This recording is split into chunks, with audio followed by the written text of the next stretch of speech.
सो यार last video में हमने बात की थी अलग अलग टाइप के वर्ड प्रॉब्लम्स की, तो उसी चीज़ को हम कंटिन्यू करेंगे और आज इस वीडियो में उसको ख़त्म कर देंगे सारे वर्ड प्रॉब्लम्स को। सो आज सबसे पहले बात करेंगे और स्टार्ट करते हैं सबसे पहले कमर्शियल मैथमेटिक बेस्ड प्रॉब्लम से। और पहला इस टाइप का प्रॉब्लम आता है कमर्शियल मैथमेटिक बेस्ड प्रॉब्लम में, ये आता है पहले कि वो टिकट पे बेस्ड रहता है। वैसे इसके अंदर 4-5 अलग अलग टाइप के आते हैं क्वेश्चन कमर्शियल वाले पे। तो उसमें से पहला जो टाइप है वो है टिकट बेस्ड क्वेश्चंस रहता है। मैं आपको दे देगा कि एरोप्लेन का टिकट है या फिर ट्रेन का टिकट है, फिर बस का टिकट है। सो टिकट टाइप के क्वेश्चंस क्या रहता है, जनरली उसमें रहता है एक फुल टिकट का फेयर या फिर फुल टिकट का कितना कॉस्ट है, या फिर एक तो रहता है हाफ टिकट का रहता है, ठीक है। और उसमें एक रिजर्वेशन चार्जेस रहता है जो कि फिक्स रहता है, मतलब रिजर्वेशन चार्जेस आपको फिक्स देना ही पड़ता है। अगर आपने टिकट करा रहे हैं तो आपको रिजर्वेशन चार्ज देना है। मतलब यहाँ पे जो रिजर्वेशन चार्जेस रहता है वो फिक्स रहता है, उसका वैल्यू कभी भी चेंज नहीं होगा, चेंज होता है। तो ये जो फुल टिकट है या फिर हाफ टिकट, फुल टिकट या हाफ टिकट का दाम में डिफरेंस आता है। ऐसे कैसे आता है, अगर फुल टिकट का दाम x है तो हाफ टिकट का दाम x/2 हो जाता है। अब नाम से पता चल रहा है फुल टिकट हाफ टिकट। सो ये कुछ नहीं यार, ये भी इजी सही, कुछ ध्यान नहीं रखना ज्यादा कुछ। अगर आप वन फुल फेयर टिकट कराते हैं तो उसका दाम हो जाएगा x+y। x मतलब उस टिकट का दाम और y मतलब रिजर्वेशन चार्जेस, ठीक है। y मतलब उसका रिजर्वेशन चार्जेस, मतलब फिक्स आपको देना ही है। हाफ फेयर में क्या होता है, x/2 मैंने जो दाम है टिकट का उसका आधा, फुल टिकट का दाम है x तो हाफ टिकट का x/2 और प्लस y उसका रिजर्वेशन चार्जेस जो कि फिक्स है। सो ये जो आप रिजर्वेशन चार्जेस और ये टिकट में ये ऐसे क्यों हुआ, अगर समझ नहीं आ रहा तो मैं एक सिंपल सा एग्जांपल देता हूँ। सपोज आप कोई एक मॉल गए, ठीक है, आप एक मॉल गए या फिर कोई दुकान भी क्यों ना गए और आपने वहां से कुछ सामान खरीदा। वो सामान का दाम है मान लीजिए x, ठीक है। पर आप सामान खरीदने के बाद अगर आप कैरी बैग खरीदते हो तो कैरी बैग आपको 5 रुपीज पे करना ही पड़ेगा, ठीक है, ये फिक्स है। आप कोई भी सामान लें कैरी बैग तो चाहिए, तो कैरी बैग का दाम है 5 रुपीज। तो आपने सामान कोई भी सामान लिया, मान लीजिए बिस्कुट लिया, चॉकलेट लिया, मिक्सचर लिया, कुछ भी लिया, सो उसका कुछ दाम पड़ा x। वो जरूरी नहीं कि हमेशा x ही दाम देंगे। आप बिस्कुट मिक्सचर अपने लिस्ट के हिसाब से आप सामान खरीदा, उसका कोई अलग कॉस्ट होगा। सो यहाँ पे जो अलग कॉस्ट है वो यही है, एक तो फुल फेयर और हाफ फेयर, ठीक है। रिजर्वेशन चार्जेस क्या है, रिजर्वेशन चार्जेस वो कैरी बैग है, मतलब वो फिक्स है। अगर आप कैरी बैग लेते हैं तो आपको उतना पैसा देना ही देना है। सो ये एक मतलब ऐसी चीजों को समझ सकते हैं कि जो हाफ टिकट और फुल टिकट है, मतलब फुल फेयर टिकट मतलब आपको एक पूरा फर्स्ट क्लास या फिर एक फर्स्ट क्लास टिकट होगा, और हाफ फेयर मतलब उसका आधा दाम लगेगा जो कि x/2 हो जाएगा। और y क्या, उसका रिजर्वेशन चार्जेस जो कि आपको पूरा फुल्ली पे करना है। सो इसमें बस ये दो रहता है, एक ये क्वेश्चन बन जाएगा और दूसरा अगर ये कंडीशन दिया रहेगा हाफ फेयर का तो ये बन जाएगा क्वेश्चन। मैंने ये एक क्वेश्चन बन सकते हैं यहाँ से और एक क्वेश्चन यहाँ से बन सकता है। अब एक क्वेश्चन कर लेते हैं ताकि क्लियर हो जाए और भी।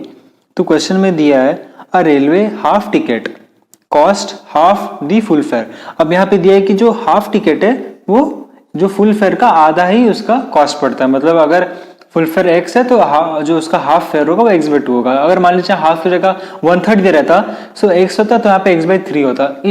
इसका भी ध्यान रखना जरूरी है। अगर क्वेश्चन में मेंशन्ड है हाफ टिकट तब आप सेफ जोन में आप आराम से इसको लगा दीजिए, वरना उसी के अकॉर्डिंग चेंज कर दीजिएगा। फिर यहाँ पे दिया हुआ है but the reservation charges are same, reservation charges are same on the half ticket as on full ticket. तो फुल टिकट और हाफ टिकट दोनों में जो रिजर्वेशन चार्जेस है वो सेम है, ठीक है। सो पहला है one reserve first class ticket from the station A to B costs 2530 rupees, ठीक है। Also, one reserved first class ticket and one reserved first class half ticket from stations A to B costs 3810 rupees. So find the full first class fare from stations A to B and also reservation charges for a ticket. So मुझे यहाँ पे क्या find करना है, simple है। Find क्या करना है, अगर आपको पहचानना है तो हमेशा लास्ट लाइन पढ़ना चाहिए। मैं पहले भी बताया हूँ, लास्ट लाइन पढ़ने से आइडिया मिल जाता है कि अपन को फाइंड क्या करना है। तो पहले यहाँ पे दिया हुआ है कि find the full first class fare from station A to B and reservation charges. So यहाँ पे फुल मैंने जो फर्स्ट फुल फेयर है वो अपना x है, ठीक है। अगर यहाँ पे दे देता क्वेश्चन में देता था कि फुल हाफ क्लास टिकट या फिर हाफ टिकट, तो यहाँ पे x/2 फाइंड करते हैं आप, x फाइंड करके आंसर लिख देंगे तो वहां पे गलत हो सकता है। तो मैंने ऐसे ऐसे छोटी छोटी चीजों का याद रखिएगा, क्वेश्चन में पूछा क्या है। जरूरी नहीं कि हमेशा सेम टाइप का दे दे, पर जनरली सेम ही देता है, पर फिर भी एक बार ध्यान रखना। सबसे पहले यहाँ पे फाइंड करना है अपने को full first class fare from station A to B और reservation charges of ticket. So Y तो अपना रिजर्वेशन चार्जेस है, फिक्स है वो, और एक्स क्या है अपना फुल फेयर टिकट। सो यहाँ पे आप पहला डायलॉग लिख देना कि let X be full first fare ticket और Y be the reservation charges. So वो सब तो आप लिख लेंगे, डायरेक्ट ये करते हैं, इक्वेशंस फॉर्म करते हैं। तो सबसे पहले क्या है यहाँ पे हम लिख देते हैं पहले लेट, आपको स्टेटमेंट लिखना मैं लिख देता हूँ फिर भी, let full ticket full fare, फिर fare of full ticket be X and reservation charges be Y respectively. तो सबसे पहला केस उठा, अगर केस 1 ले अपन, केस 1 में गिवन है कि जो फर्स्ट क्लास, अगर हम लोग फर्स्ट क्लास रिजर्व करते हैं सो कॉस्ट पड़ रहा है इतना। तो सिंपल है x plus Y equals to 2530, ये हो गया अपने पास इक्वेशन 1। सिंपल था, यहाँ पे दिया हुआ था अपने को फर्स्ट क्लास वाला, सो ये हो जाएगा, सिंपल है। केस 2 में दिया हुआ है फर्स्ट क्लास फुल फेयर, यहाँ पे लिखा होगा, मेंशन्ड होगा फर्स्ट क्लास फुल फेयर। सो उसके बाद सेकंड, यहाँ पे हाफ टिकट मेंशन्ड है यहाँ पे, लेकिन एक और बात मेंशन्ड है कि यहाँ पे 1 reserved first class and 1 reserved first class half ticket, मैंने पहला फर्स्ट क्लास तो है और साथ में सेकंड केस में हाफ टिकट भी है, मैंने 2 टिकट है, एक फर्स्ट क्लास का एक हाफ टिकट है, मैंने एक फुल टिकट और एक हाफ टिकट है। सो यहाँ पे भी x प्लस वाई तो लगेगा ही, प्लस दूसरा टिकट के लिए भी x/2 प्लस वाई लग जाएगा। उसका टोटल दाम पड़ा अपने पास 3810, ये है इक्वेशन नंबर 2। यहाँ पे ये 2 बार y क्यों आया, देखो अब अपन यहाँ पे एक टिकट, हम लोग एक टिकट किए, उसका दाम पड़ गया, उसका रिजर्वेशन चार्ज अलग से पड़ गया, और हमने एक और टिकट किया, उसका रिजर्वेशन चार्जेस भी अलग से पड़ गया। हम मान लो सामान लेने गए, एक बैग में सामान कम पड़ गया, मैंने सामान ज़्यादा हो गया, तो मैंने अपने एक्स्ट्रा और भी सामान लिया है, तो आप एक्स्ट्रा कैरी बैग भी लेंगे तो आपको 2 कैरी बैग चाहिए होगा। सो यार वैसी चीज़ है, अगर आप एक टिकट लेते हैं तो उसमें रिजर्वेशन चार्ज लगेगा एक्स्ट्रा, और आप 2 टिकट ले रहे हैं तो दोनों में अलग से रिजर्वेशन चार्जेस लग रहा है। सो यही बात है, इतनी सी बात आपको ध्यान रखना है। अगर एक टिकट लग रहा है तो एक रिजर्वेशन चार्जेस, 2 टिकट ले रहा है तो 2 रिजर्वेशन चार्जेस अलग से लगा, जितना टिकट लगा उसके साथ रिजर्वेशन चार्जेस भी लगेगा, खत्म। जितना, अगर आपको बस ध्यान क्या रखना है, वो फुल फेयर है कि हाफ फेयर है, मतलब फुल टिकट है या हाफ टिकट है, फुल है तो x, हाफ है तो x/2। अगर क्वेश्चन में दिया है कि half ticket cost half of the full fair, बस ये 2-3 बात याद रखना है। क्या कि जब टिकट होगा तो रिजर्वेशन चार्जेस भी साथ में लगेगा, चाहे जितना सारे टिकट्स हो उतना सारा रिजर्वेशन चार्जेस लगेगा। सेकंड क्वेश्चन में क्या बोला कि हाफ टिकट है, अगर हाफ टिकट वो फुल टिकट का हाफ कॉस्ट करता है, वो मेंशन है कि नहीं, तो ये भी मेंशन था। थर्ड कि जो सेकंड केस होगा या फिर जो मैंने कोई भी स्टेटमेंट होगा, ऐसा स्टेटमेंट दिया हो जहाँ पे 1 से ज्यादा है या फिर 2 है या फिर 1 टिकट खरीद रहा है, वो उसका ध्यान रखना। तो 3-4 बातें का ध्यान रखना, फिर क्वेश्चन गलत नहीं होगा।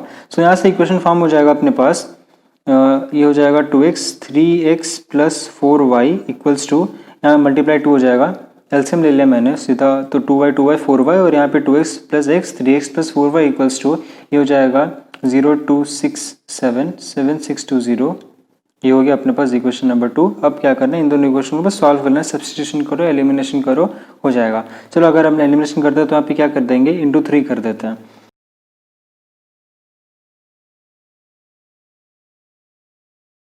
Equals to rupees 2530, so y30 है तो x हो जाएगा अपने पास 2500।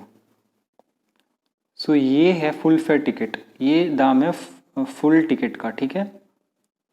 और हाफ टिकट का कितना कॉस्ट होगा, अगर बाय चांस पूछ दे तो हाफ टिकट का इसका आधा हो जाएगा ₹1250, ठीक है। हो गया क्वेश्चन सॉल्व, ये क्वेश्चन था, ये हो गया। तो अब जो है, अब सेकेंड टाइप का क्वेश्चन समझते हैं, कमर्शियल बेस्ड का। सो क्वेश्चन जो टाइप समझने से पहले हम क्या करेंगे, अभी पहले क्वेश्चन पढ़ेंगे, ठीक है। तो क्वेश्चन है यहाँ पे, Susan invested certain amount of money. अब ये जो क्वेश्चन है किस पे बेस्ड है, based on simple interest type के क्वेश्चंस के लिए जो अभी जो बात करने वाले सिंपल इंटरेस्ट बेस्ड प्रॉब्लम्स के बारे में हम बात करेंगे। तो सबसे पहले जो क्वेश्चन समझना था, तो क्वेश्चन समझते हैं। Suzanne invested certain amount of money in two schemes A and B, which offer interest at the rate of 8% per annum and 9% per annum respectively. So ऐसे दो स्कीम्स है, एक स्कीम है जिसमें आपको 8% इंटरेस्ट मिलने वाला है और एक स्कीम है जिसमें 9% इंटरेस्ट मिलने वाला है. ये जो 8% 9% इंटरेस्ट है ना, वो क्या है?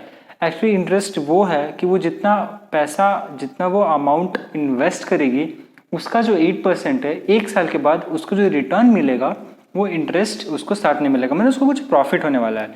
सपोज ये 100 रुपये इन्वेस्ट करती है, ठीक है. सपोज सुजान, हाँ, ये 100 रुपये इन्वेस्ट की, उसने पहले लिया, यहाँ पे लिखा हुआ है 8% पर एनम का. सो साल के बाद देखो, उसने बैंक में 100 रुपये जमा किया, कोई एक स्कीम में 100 रुपये जमा किया, एक साल बाद उसको कितना मिलने वाला है? आफ्टर 1 ईयर उसको मिल जाएगा, आफ्टर 1 ईयर उसको मिलेगा 108 रुपये. फील आ रहा है कैसे, क्यों?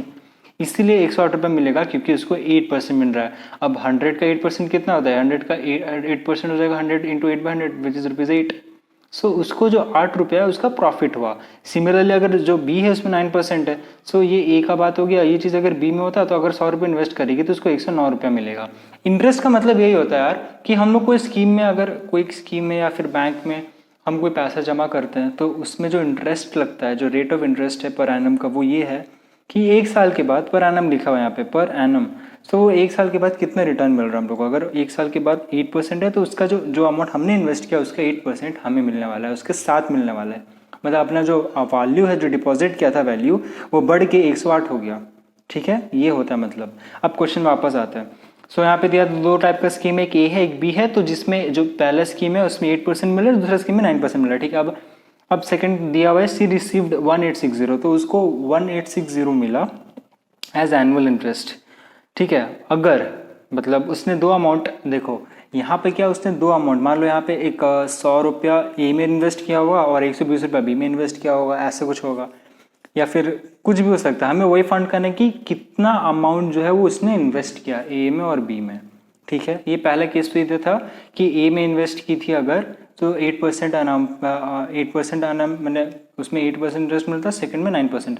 सेकंड टाइम है यहाँ पे जो दूसरा कंडीशन दिया वो है सी रिसीव्ड 1860 एज एनुअल इंटरेस्ट, उसको इतना मिला जब उसने पहला जो अमाउंट है ए में किया, दूसरा अमाउंट बी में किया. अब अगर वो इंटरचेंज कर देती है अमाउंट को, इन्वेस्टमेंट्स का दो स्कीम में जो लगाई है, मान अगर यहाँ पे अब इसने 120 ए में लगाया और 100 इसमें लगाया, पहले अगर 100 इसमें लगाया होता, 120 में लगाया था, अगर अब इसने इंटरचेंज करके इसमें 120 और इसमें 100 किया होता तो उसको 20 रुपया जो है वो ज़्यादा मिलता, 20 रुपया ज़्यादा मिलता. जैसे यहाँ पे 1860 मिल रहा है, उसको 1880 मिलता. तो ये दो कंडीशन दिया. अब इन दो कंडीशन से मुझे ये फाइंड करना है कि पहला स्कीम में कितना रुपया इन्वेस्ट किया गया, सेकेंड स्कीम में कितना रुपया इन्वेस्ट किया गया. मुझे फाइंड करना है मनी कितना इन्वेस्ट की है.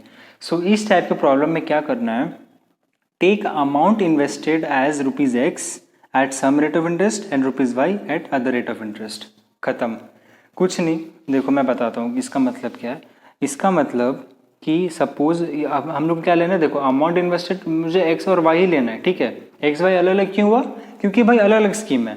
मान लो स्कीम ए में X रुपये इन्वेस्टेड, स्कीम बी में Y रुपीज़ इन्वेस्टेड. यहाँ पे लेट कर लेते हैं, लेट अमाउंट इन्वेस्टेड, फटाफट करते हैं यार. Let amount invested in scheme, amount invested in scheme A ₹X and B is ₹Y. ठीक है, सो केस 1 गिवन है हमें. केस 1 में दिया हुआ है कि पहला के 8% है. ठीक है, सो X इंटू 8/100. ठीक है, यही है X at some rate of interest. तो जो रेट ऑफ इंटरेस्ट यहाँ पे 8% है, सो X इंटू 8/100. आपको सारे क्वेश्चन में ऐसे ही करना है, X इंटू 8/100 प्लस अभी Y के लिए क्या 9% है तो Y इंटू 9/100 इक्वल्स टू कितना मिला उसको, ₹1860. पहला इक्वेशन डन हो गया. पहला इक्वेशन, इसको हम लोग ऐसे भी लिख सकते हैं 8x plus 9y equals to 186000. हो गया इक्वेशन 1 है, सॉरी.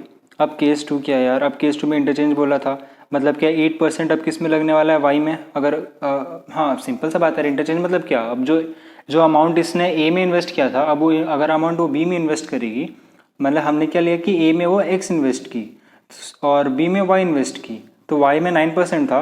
ये चीज़ अगर उल्टा करती, ए में अगर y इन्वेस्ट करती और बी में x करती, तो ए में तो 8% फिक्स है, परसेंट तो चेंज नहीं हो रहा है, रेट ऑफ इंटरेस्ट तो उतना ही मिलने वाला है. और अभी एक्स को मैंने बी में 9% मिल रहा है, तो यहाँ पे उल्टा हो जाएगा 8/100 into Y plus X into 9/100। और उसको कितना मिला, 20 रुपये ज़्यादा मिलता, तो यहाँ पे 1880 इतना होता। 20 रुपये ज़्यादा मिलता तो इसमें 20 रुपीज़ ऐड कर देंगे, +20 यहाँ पे दिया हुआ है। ये चीज़ अगर प्लस अगर बोलता 100 मोर या फिर 20 लेस या फिर 2 टाइम्स, कुछ भी हो सकता है। खाली उसमें जो अमाउंट है उसमें ऐड मल्टीप्लाई सब्ट्रैक्ट कुछ करना कर देना, हो गया यार। बहुत सिंपल है यार, कुछ नहीं, बहुत ईजी है यार।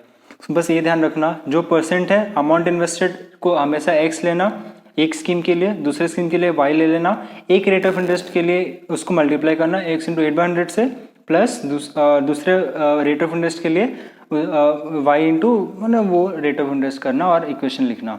सेकंड में देखना क्या दिया हुआ है, अगर कुछ इस टाइप का क्वेश्चन दिया हुआ है तो ध्यान रखना 20 मोर है, 2 टाइम्स है, 4 टाइम्स है या फिर कुछ भी है, उसके हिसाब से यहाँ पे करके इक्वेशन फॉर्म करना और सॉल्व कर देना। ठीक है, हो गया, 2 इक्वेशन बन गया। अब तो ईजी है, 8x प्लस 9y है और यहाँ पे 8y plus 9x equals to 18। यहाँ से 2 0 काट के यहाँ पे 2 0 लगा देंगे तो हो गया। सो ये बन गया अपने पास 2 इक्वेशन। अब यहाँ से बस सॉल्व कर लेना, काम बन जाएगा, हो गया।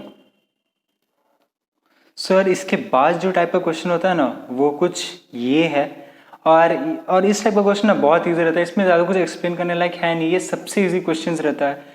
ये इस चैप्टर का सबसे ईजी वर्ड प्रॉब्लम होता है, बहुत ईजी रहता है।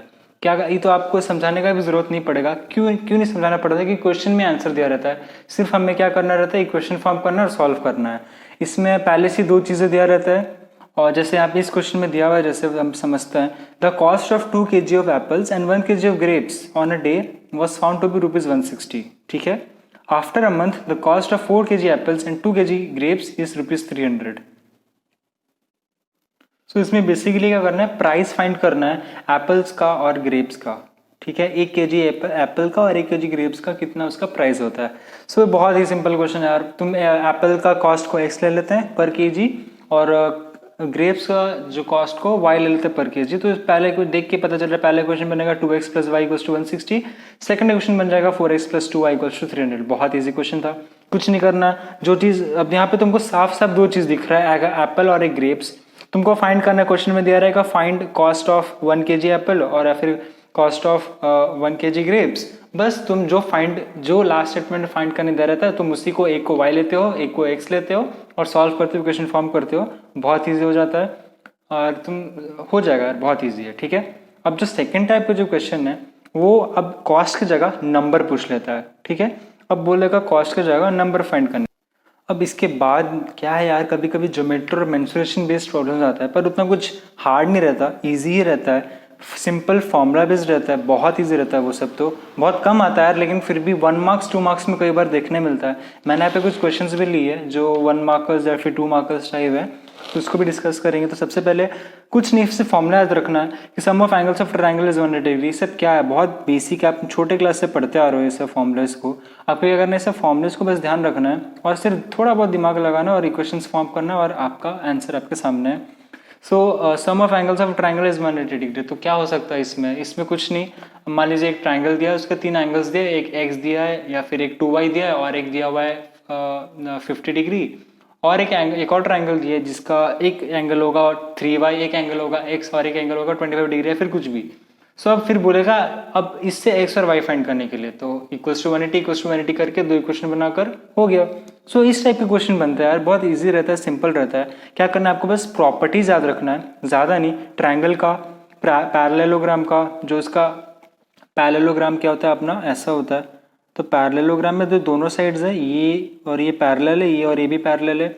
जो डायगोनल्स है सबसे इंपॉर्टेंट जो है वो बाइसेक्ट करता है, मतलब ये जो पार्ट है इक्वली डिवाइड होते हैं, ये मतलब ये और ये इक्वल है और ये इक्वल है। ठीक है, मतलब ये अगर O है, ये ABCD है, अगर थोड़ा बड़ा बनाते हैं, बहुत छोटा हो गया। सपोज ये है मेरे पास पैरेललोग्राम और यहाँ पे इसका नाम है ABCD और यहाँ पे मैं डायगोनल्स बना देता हूँ यहाँ O। सो OD OB इक्वल होगा OA और OC इक्वल होगा। ठीक है, और ये 90 डिग्री रहता है, बाइसेक्ट करते हैं 90 डिग्री पे। और जो ये पैरेलल रहता है। सो आपने एक और पढ़ा होगा, एक प्रॉपर्टी रहता है पैरेलल लाइंस का, लोअर क्लास में सबको मालूम रहता है कि ये और ये एंगल मिला के 180 डिग्री रहता है। सो वैसे ही ये और ये एंगल मिला के 180 डिग्री, ये और ये एंगल मिला के भी 180 डिग्री, ये एंगल भी 180 डिग्री, और ये मिला के भी 180 डिग्री। सो ये कुछ बेसिक प्रॉपर्टीज अगर आपको मालूम है तो आप कोई भी क्वेश्चन कर लेते हैं, कर पाएंगे। सेकंड जो है साइक्लिक क्वाड्रिलेटरल, हाँ तो ये थोड़ा अच्छा है, अच्छा नहीं यार ये भी इजी है, कुछ ऐसा है नहीं। एक सर्कल के अंदर अगर एक क्वाड्रिलेटरल है तो उसी को साइक्लिक क्वाड्रिलेटरल बोलते हैं। और इसका एक खास बात ये है कि इसका जो ऑपोजिट एंगल्स है, ठीक है, ये एक्स वाई ले लेता हूँ मैं, और ये मैं सपोज एल एम ले लेता हूँ। सो जो ऑपोजिट एंगल्स है X plus Y equals to 180 degree, इसका सम होता है 180 डिग्री। इसी को हम लोग कई बार सप्लीमेंट्री एंगल भी बोलते हैं, ठीक है, इसको ध्यान रखना। अगर दो एंगल्स को मिला के 180 डिग्री बन रहा है सो उसे हम सप्लीमेंट्री एंगल बोलते हैं, ठीक है, सप्लीमेंट्री एंगल। और अगर दो एंगल है सपोज एक्स प्लस वाई ए प्लस बी, दो एंगल है अगर मेरे पास ए प्लस बी इक्वल्स टू जिसके सम होता है 90 डिग्री, तो उसे हम कॉम्प्लीमेंट्री एंगल बोलते हैं। इस पे भी बेस्ड छोटे छोटे क्वेश्चन मिल जाएंगे आपको कभी कभी, तो इसलिए ध्यान रखना जरूरी है। मेरे को याद है मैंने बता दिया, इसको हम लोग कॉम्प्लीमेंट्री एंगल भी बोलते हैं। आपको मालूम भी होगा, मालूम है तो यार बधाई हो। सो एक सप्लीमेंट्री एंगल होता है अगर सम 180 डिग्री और 90 डिग्री अगर सम रहता है तो उसको कॉम्प्लीमेंट्री एंगल बोलते हैं। अब साइक्लिक क्वाड्रिलेटरल पे वापस आ जाते हैं तो उसका कुछ नहीं यार, ऑपोजिट एंगल्स जो है उनका सम 180 डिग्री होगा, ठीक है। यहाँ पे L plus M equals to 180 degree, ये एल एम क्या है, एंगल है, एक्स वाई क्या है, एंगल है, ठीक है। सो ये छोटा मोटा बात था। अब क्वेश्चन पे बढ़ते हैं, जल्दी जल्दी फटाफट खत्म कर देंगे इसको। सो ये हो जाएगा। अब यहाँ पे देखो, यहाँ पे भी अब यहाँ पे एक्स और वाई फाइंड करना है, सब में एंगल्स फाइंड करना है। इस क्वेश्चन में तो दिया फाइंड एंगल्स, तो सारा एंगल्स फाइंड करना है, एक्स पे फाइंड करके हो जाएगा। सो यहाँ पे सिंपल है 3y minus 5 plus minus 7x plus 5 equal to कितना हो जाएगा 180। तो यहाँ से आ जाएगा ये माइनस 5 प्लस 5 से कैंसिल हो गया, 7x minus 3y equals to minus 180। मैंने क्या किया, माइनस मल्टीप्लाई कर दिया ताकि जो मेरा एक्स है वो पॉजिटिव है। चलो थोड़ा हटाओ, सिंपल ही रहने देते हैं जैसे है, ठीक है। Minus 7x plus 3y equals to 180 degree हो गया अपने पास पहला इक्वेशन। सेकंड इक्वेशन क्या है, हो जाएगा minus 4x plus 4y plus 20 equals to 180 degree, ठीक है। सो अभी इधर जाएगा तो minus 4x plus 4y equals to कितना हो जाएगा 160 डिग्री, क्योंकि इक्वेशन तो अभी दो इक्वेशन पर सॉल्व कर लेना है, काम खत्म। एक बार करके देख लेते हैं ताकि मैंने कन्फ्यूजन ना हो। वैसे कन्फ्यूजन होना नहीं चाहिए, तुम आराम से सॉल्व कर लोगे, फिर भी कर लेते हैं। अगर अपने इसको सॉल्व करने के लिए मैं क्या करूँगा, सपोज ये 3y और 4y को मैं इक्वल करूँ तो यहाँ पे इंटू 4 करता हूँ और यहाँ पे इंटू 3 करता हूँ इस इक्वेशन में पूरा। तो क्या हो जाएगा, ये हो जाएगा 28x plus 12y minus equals to 0 4 32 2 7, और ये हो जाएगा minus 12x plus 12y equals to 16 3 48 तो 480, ठीक है। अब मैं सब्ट्रैक्ट करता हूँ ताकि ये और ये कैंसिल हो जाए क्योंकि दोनों पॉजिटिव था। सो सब्ट्रैक्ट करने के बाद ये पॉजिटिव हो जाएगा और ये भी नेगेटिव। सो यहाँ से आ जाएगा अपने पास माइनस 28 प्लस 12, मतलब इन दोनों को सब्ट्रैक्ट करें तो 16x इक्वल्स टू, इन दोनों को सब्ट्रैक्ट करेंगे तो आएगा 0 4 और यहाँ पे 240 आ जाएगा। सो यहाँ से आ जाएगा x equals to 240 upon 16 negative, ये भी नेगेटिव। सो यहाँ से 30 और 2 तो एंगल आ गया, x का वैल्यू आ गया माइनस 15। अब माइनस है तो डरने का ज़रूरत नहीं, क्योंकि हमें क्या फाइंड करना है, एंगल फाइंड करना है। और जो एंगल है यहाँ पे देखो माइनस 4x दिया हुआ है तो माइनस माइनस प्लस हो जाएगा, इसलिए टेंशन लेने का ज़रूरत नहीं है। यहाँ पे भी माइनस दिया हुआ है वो प्लस हो जाएगा। यहाँ पे हो गया माइनस 15 डिग्री, और यहाँ पे जब हम पुट करेंगे माइनस 15 तो हो जाएगा 60, तो ये हो जाएगा अपने पास 60 डिग्री। और ये इसको पुट करें अगर अपन तो हो जाएगा 15 इंटू 7 अपने पास हो जाता है 105 प्लस 5, मतलब ये 110 डिग्री हो जाएगा, ये 60 डिग्री है। अब y का वैल्यू फाइंड करते हैं, x इक्वल्स टू माइनस 15 को इक्वेशन में पुट कर देते हैं कोई भी, तो इस इक्वेशन में अगर पुट कर रहे हैं x इक्वल्स टू माइनस 15 को, तो माइनस 7 और ये तो हो जाएगा 105 plus 3y equals to 180 degree, और 3y इक्वल्स टू हो जाएगा 75 डिग्री, और y इक्वल्स टू हो जाएगा अपने पास 25 डिग्री, ठीक है। तो y 25 आ गया, तो 25 इंटू 3 इस 25 इंटू 3 कितना 15 75 minus 5 that is it is 70 degree B angle जो है। और ये एंगल कितना हो जाएगा, अब कितना है भाई 25 से 25 100 120 डिग्री हो जाएगा। अब देखो चेक कर लो, इन दोनों को ऐड करोगे तो कितना आएगा 180 डिग्री। अब देखो ये 70 है 110 है, इन दोनों को भी ऐड करोगे तो कितना आ जाएगा, इन दोनों को भी ऐड करोगे तो 180 डिग्री आ जाएगा। तो भाई यही है, ठीक है, ऐसे ईजी रहता है, हार्ड नहीं रहता, कुछ सिंपल है। कभी भी एंगल नेगेटिव नहीं आना चाहिए, ध्यान रखना। चलो आगे बढ़ते हैं। जैसे यहाँ पे दिया हुआ है ABCD, ठीक है। अब ये क्या है, एक रेक्टेंगल है। अब रेक्टेंगल में तुमको मालूम है कि जो ऑपोजिट साइड है, जैसे कि लेंथ हो गया ब्रेड्थ हो गया, वो इक्वल रहता है। सो लेंथ और लेंथ ये इक्वल है, और ब्रेड्थ और ये ब्रेड्थ भी इक्वल होगा, दोनों सेम ही रहता है। So x plus 3y equals to 13 एक इक्वेशन बन जाएगा, और 3x plus Y equals to 7। अब बताओ इससे इजी और क्या हो सकता है, तुमको फ्री के मार्क्स है यार। ये दोनों देखो, ये दोनों इक्वल है, A B equals to C D. Rectangle मतलब क्या, ये और ये तो सेम ही है ना। एक इरेजर लोगे तुम, अगर एक इरेजर का देखना, जो दो साइड रहता है वो सेम रहता है, और जो ये रहता है वो भी सेम रहता है ना, तभी तो वो भाई एक रेक्टेंगल बनेगा। तो ऐसे ही क्वेश्चन बन गया। अब देखो ये पैरेललोग्राम वाला चीज़ मैंने तुमको बताया था, पैरेललोग्राम में बाइसेक्ट करते हैं, ये दोनों इक्वल रहता है और ये दोनों इक्वल रहता है, तो यहाँ से क्या बन जाएगा, अपने पास इक्वेशन बन जाएगा। क्या इक्वेशन बनेगा, यहाँ से बन जाएगा x plus Y equals to 9 और x minus Y equals to 5। So यहाँ से ऐड कर देंगे तो 2x equals to 14, x equals to 7 और अपने पास y इक्वल्स टू आ जाएगा 8। हो गया। सो ये जो है इस टाइप के जो चुंदरू पुंदरू क्वेश्चन आते हैं, जो लॉलीपॉप क्वेश्चन होते हैं, वो आते हैं ज्योमेट्री पे। सिंपल, तुमको बस क्या है, कुछ कुछ प्रॉपर्टीज याद रखना है, ध्यान रखना, हो जाएगा। ये ज़्यादा कुछ हार्ड नहीं रहता है, बहुत ईजी रहता है। ठीक है, तो अब क्या करेंगे हम, अब जो जितने भी वर्ड प्रॉब्लम्स रह गए सारे अब इस वीडियो में ख़त्म कर देंगे, और इसके बाद फिर आपको और टेंशन लेने का ज़रूरत नहीं पड़ेगा। आपको बस क्या करना है, सिर्फ क्वेश्चन सॉल्व करना रह जाएगा, क्योंकि सारे टाइप के वर्ड प्रॉब्लम्स अब कवर हो जाएंगे।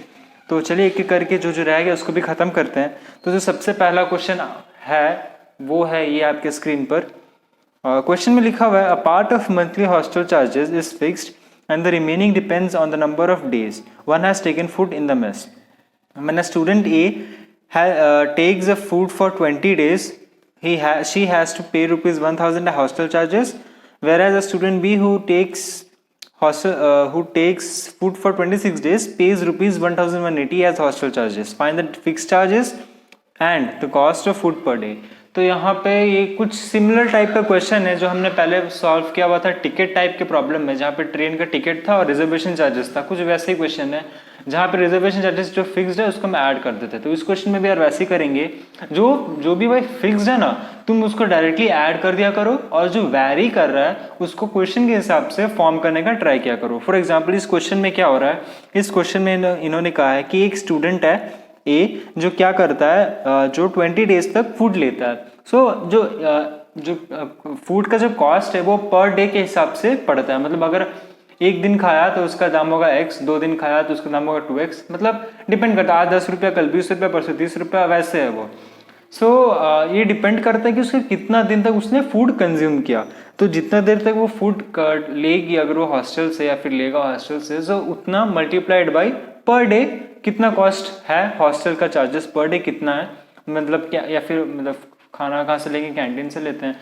सो पर डे क्या चार्जेस है खाना लेने का, वो मल्टीप्लाइड बाय कितना दिन तक उसने खाना लिया, ये पहला बात है। और जो हॉस्टल चार्जेस जो कि फिक्स्ड है, हॉस्टल चार्जेस उसको क्या करना है, एज इट इज उसको ऐड कर देना है, क्योंकि वो फिक्स्ड है। आप खाना खाए ना खाए उससे फर्क नहीं पड़ता, आपको हॉस्टल चार्जेस देना ही है। तो क्वेश्चन में क्या है, सबसे पहले क्या है, जो फिक्स चार्जेस है।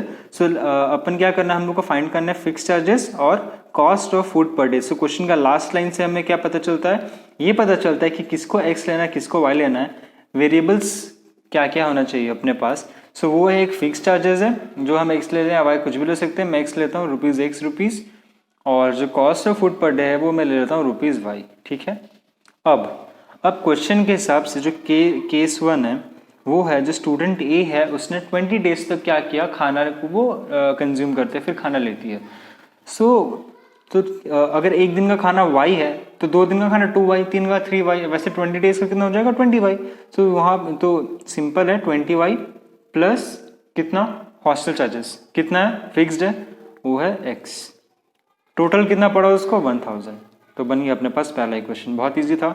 सिमिलरली केस 2 भी अगर हम ले ले, सो केस 2 में जो स्टूडेंट बी है उसने 26 डेज तक खाना लिया था, तो 26y plus x equals to 1180। तो ये बन जाता है अपने पास इक्वेशन 2। बस इन दोनों क्वेश्चन सॉल्व कर लेना यार, फिर हो जाएगा। अब मैं क्वेश्चन 2 इक्वेशन सॉल्व नहीं करूँगा, क्योंकि मुझे टाइम वेस्ट नहीं करना मैथ्स में।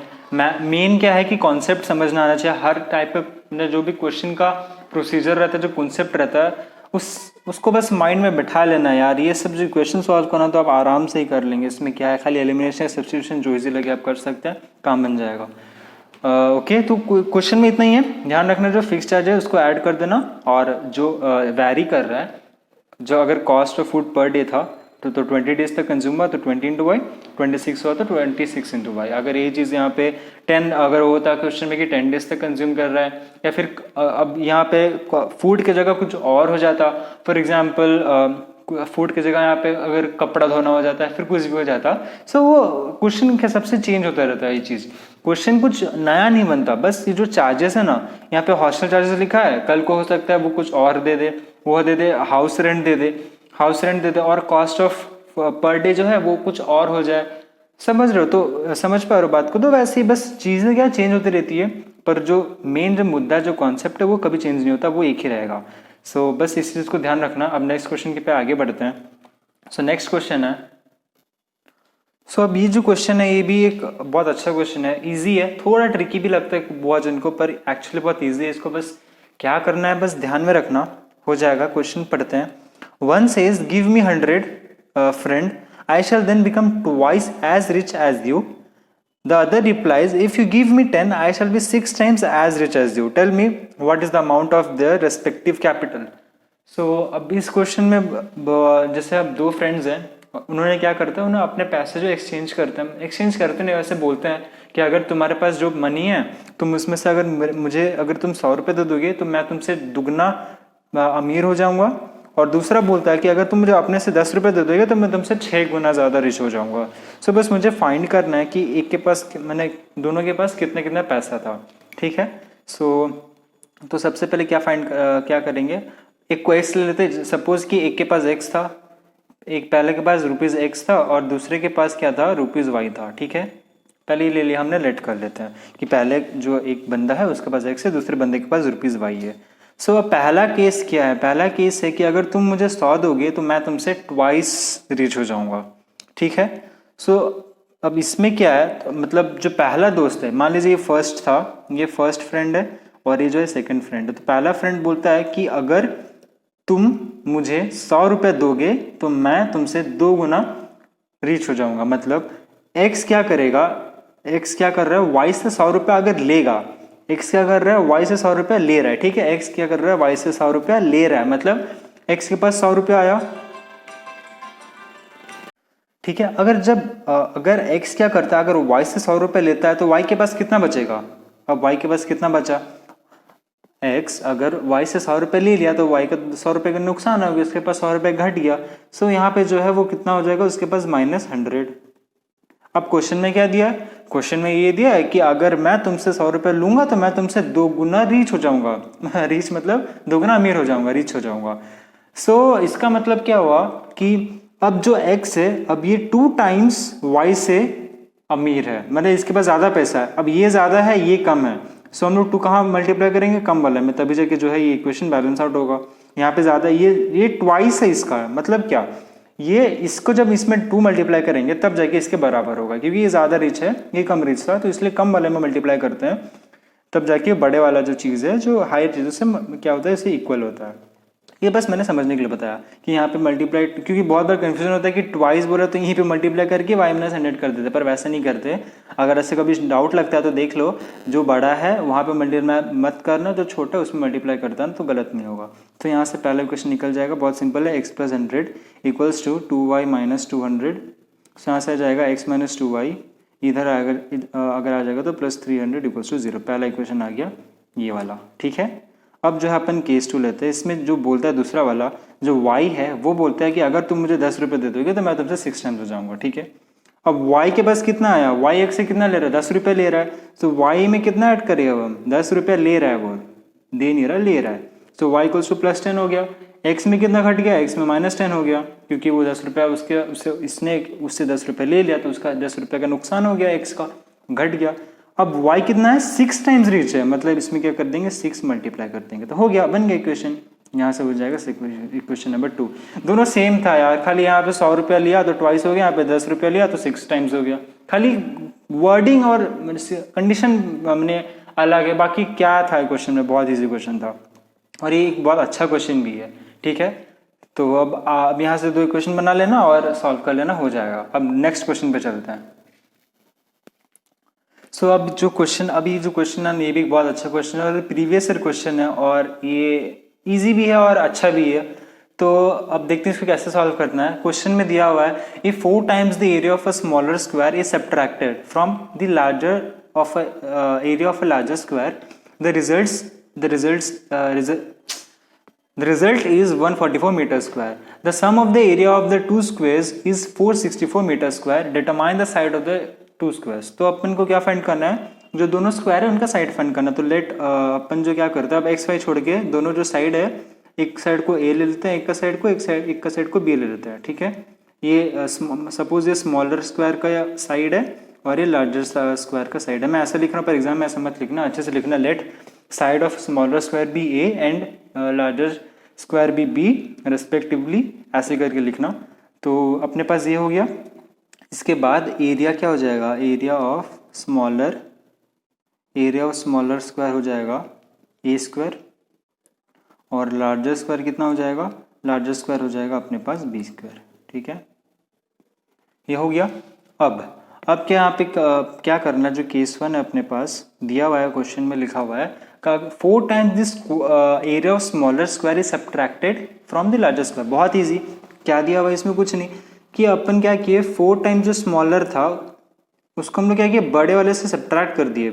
बड़ा वाला ये था, तो ऑब्वियसली बड़े से सब्ट्रैक्ट करेंगे छोटे वाले को, तो 4 टाइम्स सब्ट्रैक्ट किया बड़े वाले से, तो अपने को क्या मिला 144 मीटर स्क्वायर। बन गया क्वेश्चन 1, सिंपल था। सेकंड क्या, अब केस 2 में गिवन है कि केस 2 में दिया है सम ऑफ एरिया, तो सम पूछे, सिंपल है, तो A square plus B square, simple कितना हो जाएगा ये 464, इक्वेशन 2। अब बारी आती है इनको सॉल्व कैसे करें। यहाँ पे क्या है, सॉल्व करने में दिमाग फिर जाता है, पर बहुत सिंपल है। जब भी ना तुम, अब देखो, अब जो ए स्क्वायर है बी स्क्वायर है, यहाँ पे भी ए स्क्वायर है बी स्क्वायर है, अब तुम ए स्क्वायर बी स्क्वायर को क्या कर सकते हो, सब्सटीट्यूट कर सकते हो, या फिर रिप्लेस कर दो एक्स और वाई से। मजा आया। अब तो भाई बहुत सिंपल बन गया। क्या बन जाएगा, वाई स्क्वायर को बी स्क्वायर को वाई लिए, तो Y minus 4x equals to 144, ये बन गया अपने पास इक्वेशन 1, और ए स्क्वायर हो जाएगा X plus Y equals to 464, equation 2 हो गया, खत्म। ठीक है, अब यहाँ से 2 इक्वेशन मिल गया, फाइंड कर लेना है, खत्म। सो जब भी ऐसे कुछ प्रॉब्लम आए कि एक्स और वाई, हमेशा ना 2 इक्वेशन इसी फॉर्म में रहता है, हमेशा। ये जो है ना, ये ऐसी X Y variable term simple ही रहना चाहिए, ज़्यादा झोलझाल नहीं। अगर मान लो क्वेश्चन में 4/x + 2 दे दे, या 4/x + y, ऐसे कुछ देते ना भयानक सा, तो उसको सब्सटीट्यूट कर लेते हैं अपन। तो 1/x + 2 को सब्सटीट्यूट करके p कर देते हैं, q कर देते हैं, और 1/x + y को भी सेम वही कर देते हैं, p q l m कुछ भी ले सकते हैं, आपके ऊपर है। तो क्या, इससे क्या हो जाता है, अपना जो प्रोसेस है बहुत सिंपल हो जाता है। फिर क्या करना है, p फाइंड कर देना है, q फाइंड कर देना, और उसको बस फिर इक्वल्स टू 1/x + 2 के इक्वल कर देना, क्वेश्चन खत्म हो जाता है। वहाँ से हमें x और y मिल जाएगा। सो ये सब बातों का ध्यान रखना, क्वेश्चन बन जाएंगे आपसे। अब नेक्स्ट क्वेश्चन पे आगे बढ़ते हैं। अब इस क्वेश्चन में गिवन है कि Aman did a mathematics test in which each correct answer scored 8 marks and each incorrect answers reduced the score by 4 marks and scored 20 marks. Had 5 marks been awarded for each correct answer and 1 mark been deducted for each incorrect answer, the answer remains the same. How many questions were there in the test? So एक exam था, तो पहला case अपन को दिया हुआ है कि अगर एक क्वेश्चन सही हुआ तो उसके लिए 8 मार्क्स मिलेगा, और अगर वो इनकरेक्ट हुआ तो उसके लिए क्या होगा, -4 हो जाएगा। तो और उसको कितना मिला, अगर ये कंडीशन है कि 8 मार्क्स मिलेगा फॉर ईच करेक्ट आंसर और 4 मार्क्स डिडक्ट हो जाएगा फॉर ईच इनकरेक्ट आंसर, तो उसको मिला 20 मार्क्स। सेम सेकेंड केस में अगर ये दिया हुआ है कि अगर वो जो एग्जाम में 5 मार्क्स मिलता है उसको हर एक करेक्ट आंसर के लिए, और 1 मार्क डिडक्ट होता ईच इनकरेक्ट आंसर्स के लिए, तो उसका तो भी उसका जो आंसर है, मैंने उसका जो रिजल्ट है वो 20 मार्क्स आता।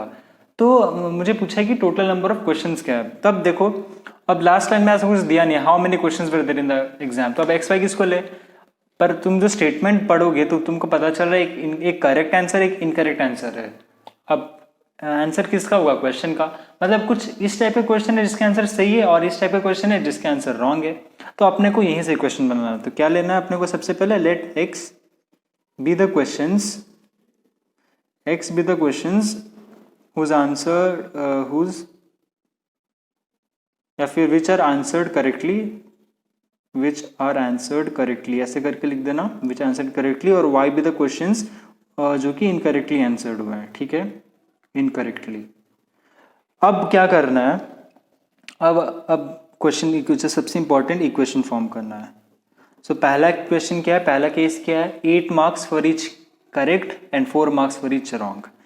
सो अगर मान लो, देखो स्कोर कैसे हम लोग ऐड करते हैं, मान लो अगर देखते हैं यहाँ पे जैसे कि दिया हुआ है, थर्ड क्वेश्चन फॉर्म करते हैं, आपको समझ में आ जाएगा। 8 फॉर क्या है, करेक्ट आंसर है, हमने करेक्ट किसको लिया, एक्स को लिया, सो 8x, मतलब क्या टोटल 8 क्वेश्चंस करेक्ट हुआ, ठीक है। x क्या, number of questions correctly answered, तो उसके कितना मिलेगा उसको 8 मार्क्स, तो फील आ रहा है, मतलब 8 इंटू एक्स, तो ये कितना टोटल करेक्ट मार्क्स है, मतलब इतना उसको सही मार्क्स मिलेगा। माइनस, अब इसमें से माइनस कितना करना है, जितना उसने रॉन्ग किया, कितना रॉन्ग किया, 4, अगर एक रॉन्ग किया तो 4, 2 रॉन्ग किया तो 4 इंटू 2 8, 3 रॉन्ग किया तो 4 इंटू 3, पर हमने क्या रिलेट किया, वाई रॉन्ग किया उसने, वाई इनकरेक्टली आंसर्ड, सो 4 इंटू वाई हो जाएगा, तो 8 माइनस 4y इक्वल्स टू 20, ये आ गया इक्वेशन 1। फिर से बताता हूँ, x के अपने पास जो भी क्वेश्चंस करेक्टली आंसर्ड है, जो भी क्वेश्चंस जो है वो करेक्टली आंसर्ड है, x वो है, सो 8 मार्क्स मिलेगा उसको। एक आंसर, अगर वो एक क्वेश्चन का सही करता तो कितना मिलता उसको, 8 मार्क्स, दो क्वेश्चन 16, 3 क्वेश्चन 24, और उसने x करेक्ट किया तो कितना होगा 8x।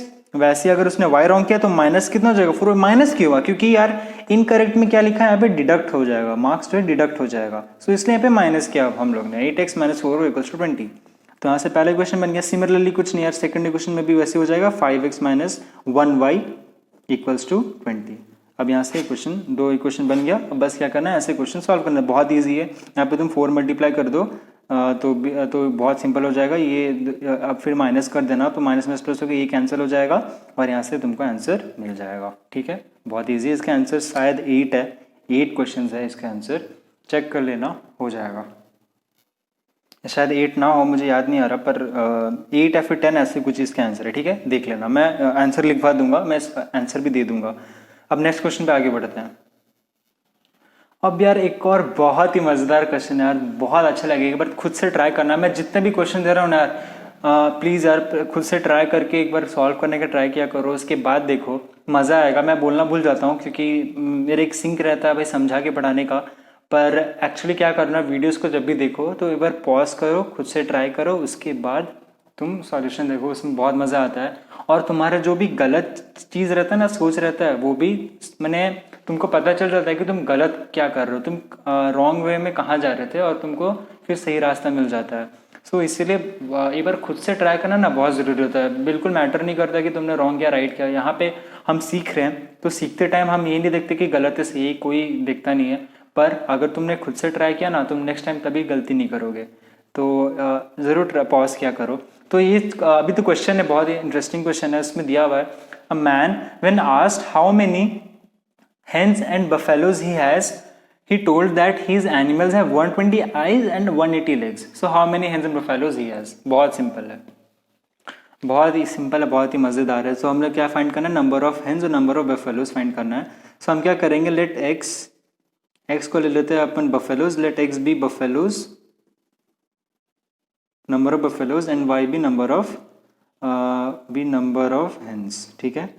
सो मुझे आंख और पैर दिया हुआ है, सो मुझे क्या करना है, एक आंख को लेके क्वेश्चन बना लूंगा, एक पैर को लेके क्वेश्चन बना दूंगा। सो बफेलोज के कितने टांग होते हैं, 4, और 2 आंख होता है, और हेंस के भी 2 आंख होता है और 2 टांग होता है, ठीक है। तो अब क्या हो गया, सो अब जो केस 1 है वो दिया हुआ है आइज पे लेके, तो 120 आइज है, टोटल 120 आइज है। सो बुफेलो के 2 आंख प्लस हेंस के 2 आंख, कितना हो गया, 2x plus 2y equals to 120। ये तो भाई अब तुम समझ में आना चाहिए यार। टोटल उसके पास x बफेलोज है, ठीक है, एक बफेलो के पास 2 आंख है, टोटल इसके पास y हेंस है, और एक हेन के पास 2 आंख है, तो कुल उसके जानवरों के पास कितना आंख होगा, 120, ये टोटल है अपने पास, ठीक है। तो हो गया ये 2x plus 2y equals to 120, या फिर x plus Y equals to 60, यहाँ से इक्वेशन 1 निकल गया। अब इक्वेशन 2 देखते हैं, इक्वेशन 2 में क्या दिया, मुझे टांग दिया है, और टांग क्या दिया, 180 के बराबर दिया है। सो बफेलो से कितना टांग होता है, 4, सो यहाँ से अब 4x हो जाएगा प्लस 2y इक्वल्स टू 180 हो गया। यहाँ से 2 कॉमन लेके 2x plus Y equals to 90 भी कर सकते हो, इक्वेशन 2 हो जाएगा यहाँ से। यहाँ पे अब देखो, अब बफेलोस के 4 टांग होते हैं। बफेल ये एक्स किसको रिप्रेजेंट कर रहा है, एक्स रिप्रेजेंट कर रहा है बफेले को और वाई रिप्रेजेंट कर रहा है हेन को।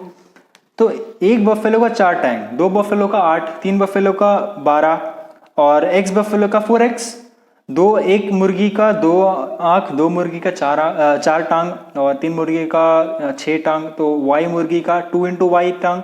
टोटल टांग कितना है यार उसके, जितने पास भी जितने जानवर है टोटल टांग कितना है उनके पास, 180 है। और टोटल आई कितना था, उसके पास 120 था। सो अब यहाँ से 2 क्वेश्चन बन गया। अब बस क्या करना है, दोनों को सॉल्व कर लेना, आंसर हो गया। बहुत ईजी था यार, बहुत मजेदार क्वेश्चन था। अब यार जो लास्ट क्वेश्चन है यार, वो इस टाइप का क्वेश्चन हमने पहले भी कर चुका हुआ है। ये हमने अपस्ट्रीम और डाउनस्ट्रीम का टाइप का क्वेश्चन है, उसी से रिलेटेड है। बस जो आइटम है, मतलब जो ऑब्जेक्ट्स है वही चेंज हुए हैं। वहाँ पे बोट था और अपस्ट्रीम था, यहाँ पे बर्ड है और विंड है। और ये भी बहुत इजी क्वेश्चन है यार, कुछ नहीं है, सिर्फ आपको क्या ध्यान में रखना है कि अगर कोई चीज़ किसी के अलोंग जाती है, या फिर हवा या पानी के हो या कुछ भी हो, अगर वो चीज़ उसके अलोंग जाती है तो उसमें हम ऐड करते हैं स्पीड को, ऑपोजिट जाती है तो हम उसको सब्ट्रैक्ट करते हैं। बस ये 2 बात ध्यान रखना है। और क्या ध्यान रखना है, फॉर्मूला ध्यान रखना है, स्पीड, डिस्टेंस और टाइम का, ये 3 फॉर्मूला याद रखना है। बस फिर आपका इक्वेशन फॉर्म करना और इक्वेशन सॉल्व हो जाएगा, कुछ रहेगा नहीं, लॉलीपॉप बच जाएगा फिर। तो अब देखते हैं क्या हो जाएगा यहाँ पे।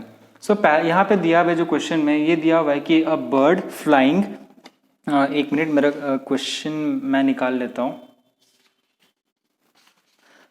The bird flying in the same direction as that the wind covers a distance of 45 km in 2 hours 30 minutes, but it takes 4 hours 30 minutes to cover the same distance when it flies against the direction of the wind.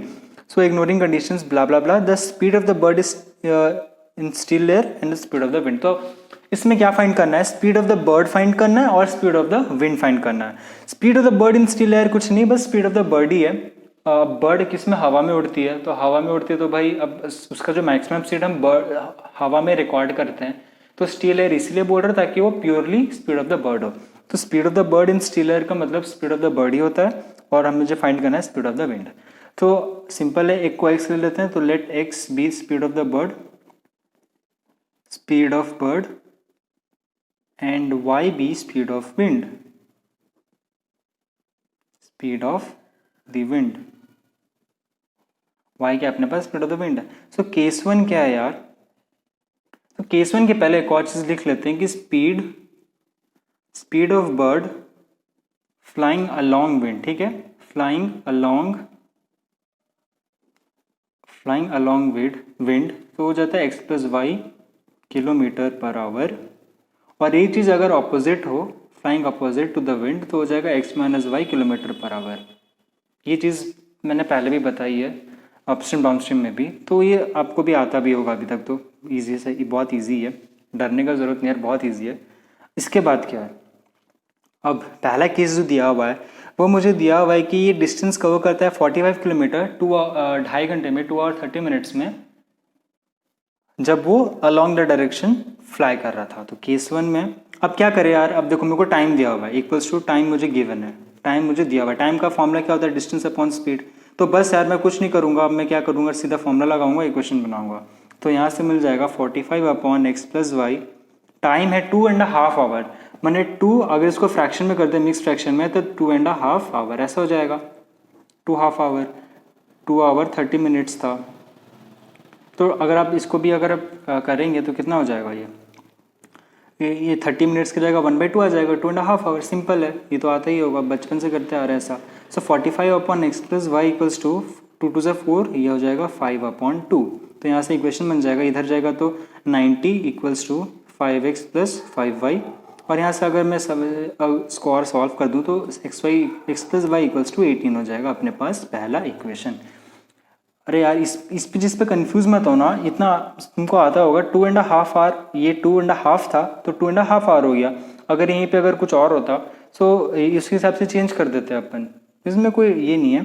2.5 our, ये दो represent कर रहा है 2 our को, और ये half represent कर रहा है आधा हाफ आवर को, मिक्स फ्रैक्शन था, तो ये हो जाता है 5/2, ठीक है।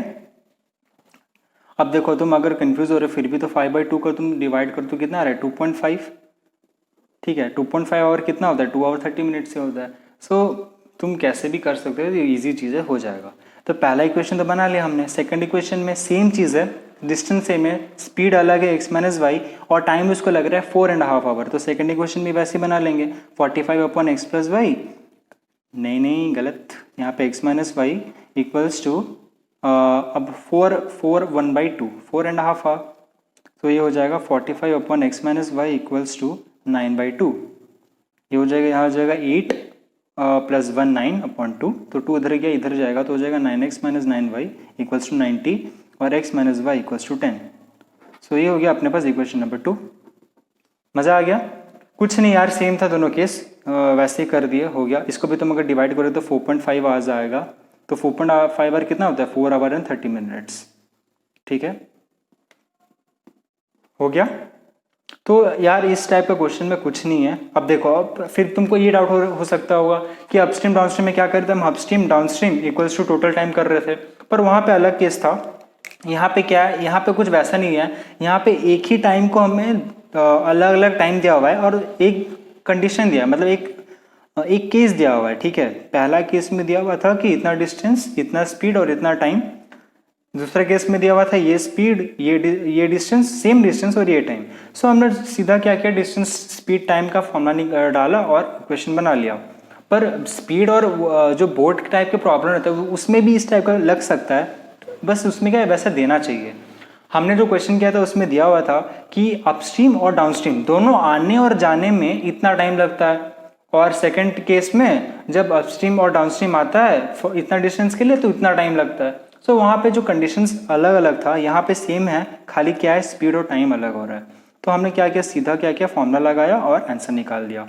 अब एक लास्ट एक बहुत ही अच्छा क्वेश्चन है, उसको भी हम देख लेते हैं। सो क्वेश्चन ये है आपकी स्क्रीन पर, तो इसमें लिखा हुआ है the student of class are made to stand in rows, if 3 students are extra in a row there would be 1 row less, if 3 students are less in a row there would be 2 rows more, so find the number of students in the class। तो ये question ना थोड़ा सा confusing लगता है। अगर आप इसका लास्ट लाइन पढ़ेंगे तो भी इसमें लिखा हुआ है find the number of students in the class, पर हमें गिवन क्या है, रोज गिवन है और कुछ स्टूडेंट्स गिवन है कि अगर 3 स्टूडेंट्स उधर गए या 2 स्टूडेंट्स इधर है तो क्या हो रहा है। ठीक है, तो अच्छे से इस क्वेश्चन को पढ़ते हैं, समझने का ट्राई करते हैं। पहले दिया हुआ है the students of a class are made to stand in rows, तो पहले सबसे बात क्या है, जो स्टूडेंट्स है वो लोग रोज में खड़े हैं। ठीक है, उन लोग को ऐसे ऐसे रो में खड़ा किया गया एक क्लास के स्टूडेंट्स को। इसी के बाद दिया हुआ है अगर 3 स्टूडेंट्स जो है अगर 3 स्टूडेंट्स एक्स्ट्रा है कोई भी रो में, तो वहां पे एक रो कम हो जाएगा। सपोज मतलब ये मैंने एक रो में कुछ 5 बच्चे होने चाहिए थे, पर अगर एक रो में 8 बच्चे हो गए तो वहां पे जो एक रो है वो घट जाएगा। और सेकंड केस दिया हुआ है अगर 3 स्टूडेंट्स कम है रो में तो वहां पे 2 रो, अगर 5 के बजाय 2 स्टूडेंट्स है तो वहां पे टोटल 3 रो एक्स्ट्रा हो जाएगा। तो कुछ फील आ रहा है, अभी तक तो नहीं आ रहा होगा मेरे ख्याल से, पर देखो हम क्वेश्चन का लास्ट में पढ़ते हैं, लिखा हुआ है find the number of students in the class. ठीक है, अब यहां से हम लोग क्वेश्चन को समझना और सॉल्व करना स्टार्ट करते हैं। दिया हुआ है find the number of students. अब देखो, अब मुझे क्या गिवन है, नंबर ऑफ रोज और कुछ स्टूडेंट्स गिवन है। ठीक है, स्टूडेंट्स इन अ रो, जिसको ऐसे ले सकते हैं। ठीक है, मुझे रो गिवन है और स्टूडेंट्स एक रो में कितने स्टूडेंट्स है ऐसा कुछ रिलेशन गिवन है कि अगर 3 स्टूडेंट्स यहाँ गए 2 स्टूडेंट्स यहाँ तो क्या हो रहा है क्या नहीं। ठीक है, अब टोटल नंबर ऑफ स्टूडेंट्स कितने होंगे, अब एक रो में मान लो 5 खड़े रहते हैं और टोटल 3 रो है, तो 3 into 5 टोटल 15 स्टूडेंट्स हो जाएंगे। कहने का मतलब जितना रो है और एक रो में जितने स्टूडेंट्स है उसको मल्टीप्लाई कर दे अगर, तो क्या वो पूरा क्लास का स्ट्रेंथ नहीं मिल जाएगा। आप खुद सोचिए, जितना पूरे क्लास को रो में खड़ा कर दिया गया हमने, तो अब कितने नंबर स्टूडेंट्स है उसमें उतने नंबर स्टूडेंट्स रहेंगे जितना रो रहेगा और जितना एक रो में जितने स्टूडेंट्स रहेंगे। तो अगर मैं यहाँ पे x ले लेता हूँ रोज को और ईच स्टूडेंट्स को मैं अगर y ले लेता हूँ तो क्या मैं सॉल्व कर सकता हूँ। उसके बाद मैं ये लिख सकता हूँ कि नंबर ऑफ स्टूडेंट्स कितना हो जाएगा, टोटल नंबर ऑफ स्टूडेंट्स हो जाएगा अपने पास ये इंटू ये, मतलब x इंटू वाई, मतलब क्या हो जाएगा एक्स वाई।